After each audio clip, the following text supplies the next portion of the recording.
So you're playing indoor soccer and you want some indoor soccer tips that are going to help you be an effective player as you're playing indoors. Well, in this video, I'm going to give you 5 tips that are not only going to help you play better at indoor soccer, it's going to help you just become a better player overall as you're playing inside. Hey, what's up guys? Dave here from SimplySoccer, where we help you to improve your game and stand out on the pitch. And on this channel, we release daily soccer tips, technique, and training videos. So if you haven't already, make sure you subscribe. I love indoor soccer because I think it's a great time to not only have fun playing indoors in a season when it's too cold, but also to develop yourself as a player, as there are many things that happen in the indoor game that benefit you more than the outdoor game. So I'm going to give you 5 tips that not only help you be more effective in your indoor matches, but help you to improve as a player overall as you're playing indoor. So tip number 1 is to play quickly. One of the things I love about indoor soccer is that it's fast paced. Because there's limited amount of space on the pitch for you to exploit, you don't really have time to dwell on the ball. You have to make your decisions quickly, you have to do your moves quickly, you have to get your shots off quickly. It's all very fast, and if you are on a disorganized team or you're not thinking quick enough, you're going to lose the ball more often than not. And what I found is when I was younger, indoor soccer really taught me to think quickly, which is a very important part of the game when you're playing outdoors well, and just as your development as a player. It helps you make quicker decisions.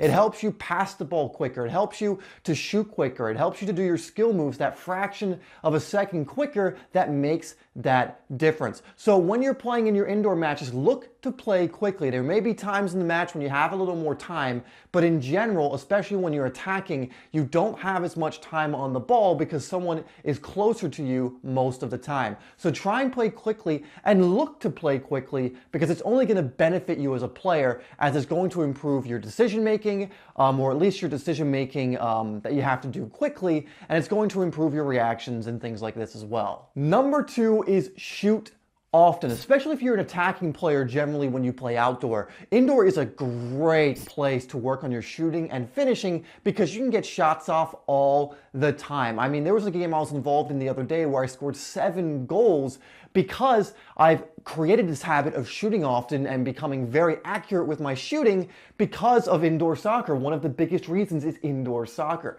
It allows you to take a lot of shots. It allows you to develop your technique. It allows for more forgiveness if you miss a shot. So don't be afraid to shoot in indoor. Now, I'm going to say the same thing I tell players when I tell them to shoot often in outdoor. I'm going to tell you the same thing, and that is, don't be stupid about it. If you have a player wide open in front of net for a tap in, obviously pass it.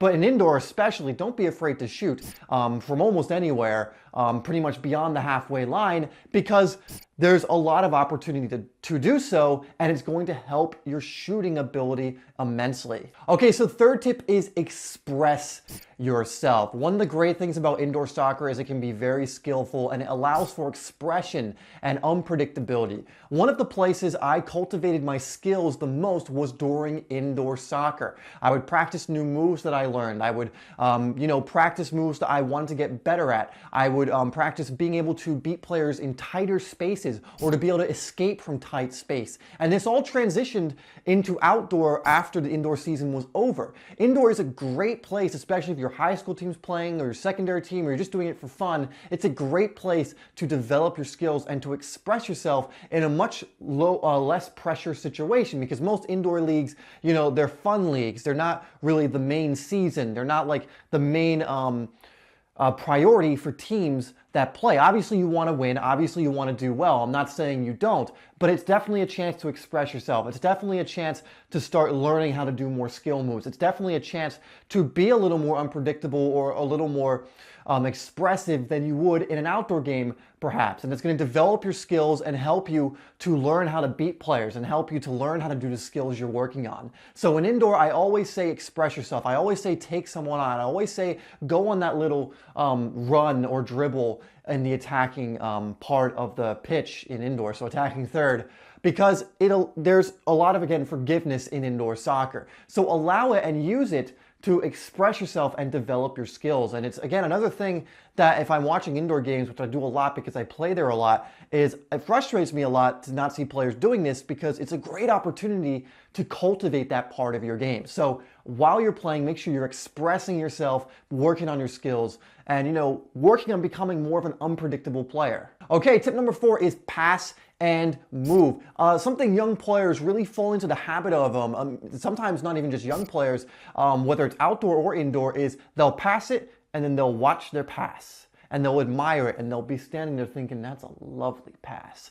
You can't be doing this. And this is something I fall into sometimes because it's a bad habit I have from childhood and I'm still trying to get out of it. But indoors, definitely a great place to start learning how to pass and move. When you make your pass, immediately think about the run that you can make, or immediately make yourself an option again to the person you passed it to. And because it's such a tight space, you need to be doing this for your team to be effective.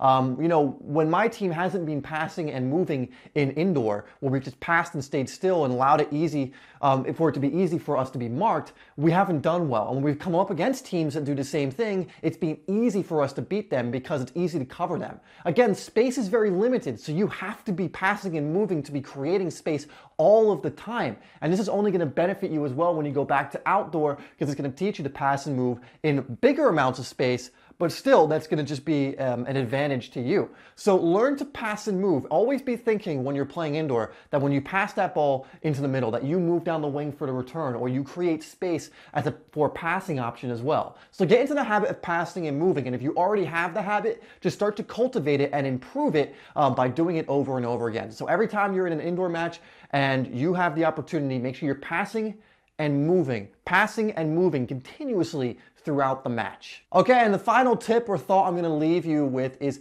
think about your fitness. A lot of times when the fall season ends, we tend to fall into habits of not practicing as much. You know, we're not with our teams anymore, or for you, you may not be with your teams anymore. So you don't have practices, you don't have a coach telling you that you need to work on your fitness. You don't have a coach creating sessions that works on your fitness. So it's now up to you to discipline yourself. And I think when you have an indoor match, literally bust a lung in the match. Keep running. Use it to build your fitness. Every single match I'm trying now to make sure I'm exhausted and really tired by the end of the match. If I'm not like keeled over at some point during the match, I haven't done a good job in my eyes. Use this as an opportunity to build your fitness, because a lot of indoor is quick.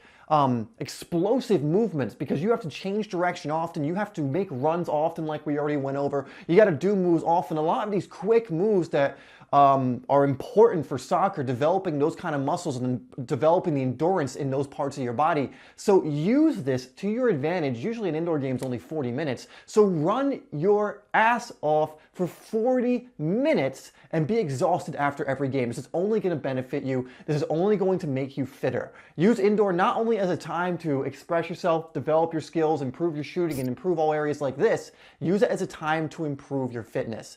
Because during the winter, again, for many players, whether I was playing in high school or even college, it was a time when they weren't training as much and we weren't training as much, and I fell into this as well until I realized I could be getting a lot of fitness in just through, you know, running all the time in my indoor games and getting it in there. So when you have your indoor games, think, I can use this for fitness as well. I'm not asking you to do any drill or anything. I'm just asking you to work as hard as you possibly can in the match, to give it that little bit extra that's gonna make you tired by the end. If you're not tired by the end of your indoor match, you're not working hard enough, especially since they're only 40-minute matches and you're probably subbing on the fly, so that means you're probably not even playing the full 40 minutes.